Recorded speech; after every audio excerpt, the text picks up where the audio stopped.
Қазақстан Республикасы Индустрия және жаңа технологиялар министрлігінің қолдауымен технологиялық даму жөніндегі ұлттық агенттік ұсынады.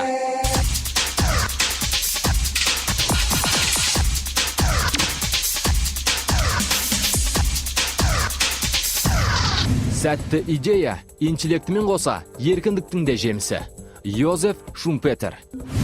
Еліміздегі байырғы өндіріс орындарының бірі Атырау мұнай өңдеу зауытының іргетасы сонау 2-ші дүниежүзілік соғыс кезінде қаланып, 1945 жылдан бастап іске қосылды. Ол кезде зауыттың қуаты жылына 800 мың тонна мұнай өндіруге жараса, қазір бұл көрсеткіш 5 миллион тоннаға жеткен. Осылайша бұл зауыт отандық мұнай өнімдерін шығаратын еліміздегі озық кәсіпорынға айналды. Қазір күллі Қазақстанды қамтып отырған Атырау мұнай өңдеу зауыты әуел баста республиканың батыс және оңтүстік аймақтарын мұнай өнімдерімен жарақтауға негізделген еді. Елдегі ескі де жаңа кәсіпорын экономикалық қажеттілікке орай құрылысы да рекордтық межеде жүрген нысандардың қатарында. Зауыт бас аяғы 2 жылда бой көтеріпті. Осы арада зауыт тарихы мен даму кезеңдер туралы графикалық тізбе ұсынсақ. Зауыт құрылысы 1943 жылы 14 сәуірде басталды. 1945 жылы алғашқы өнімін берді. 1965 жылдан Маңғыстау мұнайын өңдей бастады. 1969 жылы жылдық өнімі 3 миллион тонналық атмосфералық түтікше электр тұзсыздандыру қондырғысы іске қосылып, бензин, дизель мен қарамай өнімдерінің мөлшері артты. 1980 жылы қазақстандық тұңғыш кокс салынды. 1987 жылы White Spirit өндірісінің бірінші кезеңінің автоматты желісі іске қосылды. 2003 жылы зауыттың мұнай өңдеу тереңдігі 92%-ға жетті. Зауыт негізінен процессинг бойынша жұмыс жасайды. Сондықтан да негізгі өнім ішкі рынокта қалады. 2003 жылдан бері кәсіпорын дамудың жаңа сапасына көшіп, өндірістік меже қарқын алғанын айттық. Бұл тараптағы оң қадамдарға сеп болып отырған жаңа технологиялар зауыт үшін таңсық дүние емес. Қазір мұнда маңызды 5 қондырғы жұмыс істеп тұр. Олар Elo AT2 бастапқы мұнай өңдеу қондырғысы, Elo AVT3 бастапқы мұнай өңдеудің вакуумдық блогы, LG 3511D300 шикізатты гидротазалаудан өткізе отырып, катализдік референттеу қондырғысы, гудронды баяу кокстау қондырғысы, мұнай коксын қыздыру қондырғысы. Мұнайды өңдеу және ауқымды көкірсендіру өндірісінің құрамына мұнайды алғашқы өңдеу қондырғылары Elo AT2 және Elo AT3 қондырғылары, каталитикалық референт қондырғысы және дизель, бензин, отынын сутекпен тазарту құрамдасқан қондырғылары және де сутекті тазалау және өндіру қондырғылары кіреді. Бұл аталғандардың арасында дизель отынын сутекпен тазарту қондырғысының қай межеде болмасын маңызы ерекше.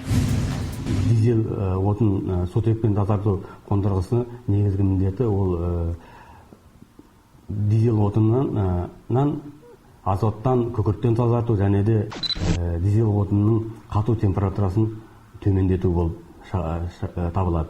Және де бұнда бізде осы өндірісті іске қосу арқылы біз осы өңірдегі экологиялық ахуалды жақсартуға, экономиканы жақсартуға және де евро стандартына сәйкес келетін мұнай өнімдерін шығаруға қол жеткізіп отырсақ. Зауыт тежеусіз даму үстінде. Мәселен, бір ғана 2010 жылы іске қосылған вакуумдық блоктың қуатын тілге тиек етсек. Мұнда жылына 62 мың тонна дизель отыны, 942 мың тонна гудрон, 178 мың тонна жиынтық кокс, 161 мың тонна автокомпонент, 551 мың тонна жеңіл және ауыр газ ойл, 105 мың тонна майлы газ өндіріледі. Аталған блок сонымен қатар вакуумдық мұнай газбен қыздырылған кокс өндірісін ұлғайтуға, өнімнің құнын арттыруға жол ашты. Зауытта мазутпен жабдықтау проблемалар шешілді. Әрі осы аталған шаруаларды игеру үшін 630 адам жұмыспен қамтылды. Зауыттың алға қойған мақсаты да айқын. 2015 жылға дейін кәсіпорын 2 ірі жобаны жүзеге асырмақ. Олар ароматикалық кешен құрылысы және мұнайды тереңдетіп өңдеу кешені. Хош иісті көмірсутектер өндірісі кешенінің құрылысына 2000 адам жұмылдырылып отыр. Кешен 2013 жылы іске қосылып, тұрақты түрде 496 адам жұмыспен қамтылмақ. Кешенде жоғары қосылғышта мұнай химия өнімдерінің көптеген түрлері өндіріледі. Бензол мен хош иісті көмірсутектерді аз пайдалану арқылы бензиннің экологиялық зияны азайтылады. Мұнайды терең өңдеу кешені 2014 жылы іске қосылмақ. Ал оған дейінгі құрылыс барысында 2500, пайдалану кезінде 390 адам жұмыспен қамтылмақ. Елдің бензин, дизель және авиа отынға деген ішкі қажеттілігін өтеу барысында жылына 1303 тонна бензин, 1460 тонна дизель отынын шығаруға негізделген жобаның төмендегідей басқа да мақсаттары бар. Теңгерімді қуатты жылына 5 миллион тоннаға дейін арттыру. Мұнайдың терең өндірісін 84%-ға дейін арттыру. Ақшыл мұнай өндірісін арттыру. Мотор отындарының сапасын Евро 4 стандартына дейін көтеру. Өз кезегінде бұл қадамдар зауыт өнімінің ассортиментін кеңейтіп, сапасын арттырып, мәселен, бензол мен параксилолдың құнын көтеруге сеп болмақ. Біздің мақсат өнімді Евро 4, одан әрі Евро 5 стандартына сай ету. Мобильді сапа зертханасы сатылатын отынның сапасын шапшаң тексеруге қауқарлы. Мұнда 20 минуттан 1 сағатқа дейінгі аралықта зауыт өнімдерінің экологиялық сипаты анықталады. Мәселен, жоғарыда айтылған АИ-95 маркалы бензиннің құрамдағы бензол, күкірт, хош иісті қосындылар мен көмірсутек сынды 30-дан астам параметрді анықтайды. Ал алынған деректер отынды пайдалану қауіпсіздігінің көрсеткіштері болып табылады. Бензинді және изомерсау қондырғысынан жоғары компонентті бензин компоненті алынады. Изомеризат 88 октандық санымен. Каталитикалық реформа қондырғысынан алынатын өнім тұрақты катализат октандық саны 95. Осы екі жоғары октандық компонентті қосу арқылы премиум 95, супер 98, регуляр 92 маркалы жоғарғы октанды бензин өнімдері шығарылады. Осы орайда Атырау мұнай өңдеу зауытынан шығатын басқа да өнімдерді атай кетсек. Мұнда жоспарлы мұнай өнімдері бензол мен параксилолдан бөлек сусабын, синтетикалық құралдар мен ыдыс жууға арналған афол сұйығынан тартып 17 түрлі өнім шығарылады. Ал оларды химиялық құрамы, тіршіліктегі қажеттілігіне орай былай жіктейміз.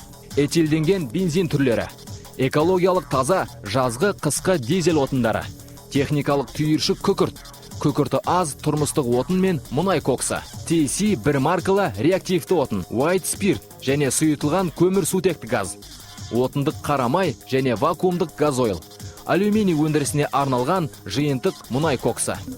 Ендігі бір аз сөзді зауыттың әлеуметтік саладағы белсенділігі тұрғысында өрбітсек. Зауыт жанында қызметкерлердің денсаулығына жауапты медициналық қосын жұмыс істеп тұр. Жас маман кәсіпорын тарапынан жоспарланған медициналық тексерусіз жұмысқа қабылданбайды. Жұмыскерлердің балаларына жыл сайын Алматы, Астана, Көкшетау қалаларына демалыс жолдамалары беріледі. 2006 жылы зауыттың 140 қызметкері баспаналы болды. 2008 жылы мұнай өңдеушілерге арналған коттедждер қалашығы бой көтерді. 2011 жылдан зауыт персоналдарына деп тұрғын үй мен 120 орындық шағын гимназияның құрылысы жүріп жатыр. Біздің кәсіпорындағы инновациялық қайраткерлік бір үзге түскен. Қызметкерлердің өндірістік, ғылыми техникалық және интеллектуалдық потенциалын арттыруға күш салып отырмыз. Инновациялық ұсыныстар жүйесі қалыптасқан. Бұл тараптағы белсенділік кәсіпорынның қалауымен шет жерлерде де өрбуде. Айталық, кәсіби интеллектуалдық біліктілігін арттыру үшін мамандардың Мәскеу, Астана мен Алматы қалаларында білім шыңдауы үрдіске айналған. Бұл орайдағы және бір жетістік республикалық рационализатор KZ байқауына Атырау мұнай өңдеу зауыты да өз рационализаторлық жобасын жолдап отыр.